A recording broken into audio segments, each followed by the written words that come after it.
అర్థమవుతుంది. అట్లాగే తెలంగాణ కథలో కూడా ఒక మహోన్నతమైన గతం ఉంది, మహోజ్వల చరిత్ర ఉంది. ఇక్కడ వీరుడున్నాడు, వీరోచిత గాథలు ఉన్నాయి, ఇక్కడ కూడా అమరులు ఉన్నారు, త్యాగాలు ఉన్నాయి, ద్రోహాలు ఉన్నాయి, ధోకాలు ఉన్నాయి.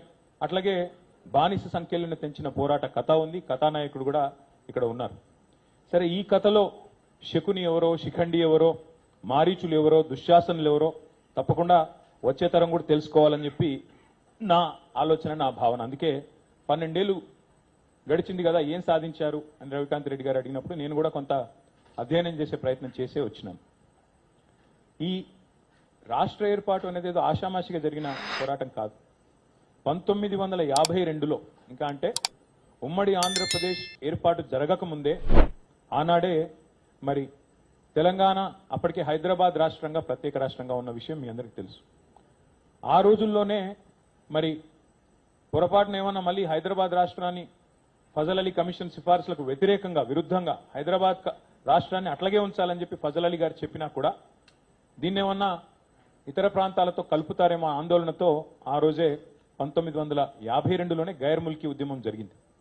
ఆ రోజే అప్పుడున్న కాంగ్రెస్ ప్రభుత్వం భారతదేశంలో ఆనాడే తుపాకీల మూతతో 6గురిని బలిగొన్నది ఇదే హైదరాబాద్లోని ఆర్ట్స్ అండ్ సైన్స్ కాలేజ్ దగ్గర. 6గురు కాదు, 7గురు బలిగొన్న విలన్ కాంగ్రెస్ పార్టీ.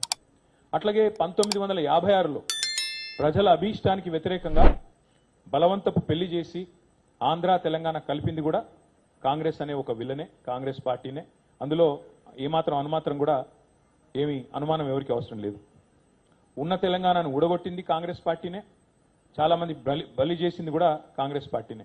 అట్లాగే 52 తర్వాత మరి చాలా అప్పుడు జెంటిల్మెన్స్ అగ్రిమెంట్ అని, ఇంకా పెద్ద మనుషుల ఒప్పందాల పేరిట, ఇంకా ఇతరత్ర కొన్ని మరి ఉపశమనాల పేరిట కొంతకాలం వ్యవహారం నడిచింది.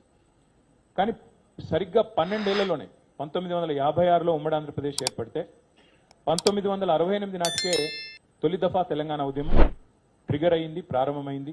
మరి ఆనాడు విద్యార్థులు, ఉద్యోగులు వాళ్లే సారథులై వాళ్లే నడిపించారు తప్ప రాజకీయ నాయకత్వం అందులో మొదలు లేదు. 68 నుంచి 71 వరకు ఉద్యమం జరిగితే 370 మంది పిల్లల్ని బలిగొన్నది కాంగ్రెస్ పార్టీ. ఆ రోజున్న కాంగ్రెస్ పార్టీ కర్కశంగా 370 మంది పిల్లల మీద తుపాకుల తూటాలు జరిపి చివరికి 370 మంది చనిపోవడానికి కారణం అంటే దానికి కూడా ముమ్మాటికి కారణం కాంగ్రెస్ పార్టీనే. అట్లాగే 71లో జరిగిన ఎన్నికల్లో, పార్లమెంట్ ఎన్నికల్లో 14 పార్లమెంట్ స్థానాలకు కాను 11 పార్లమెంట్ స్థానాలు, ఆ రోజుల్లో 11 స్థానాలు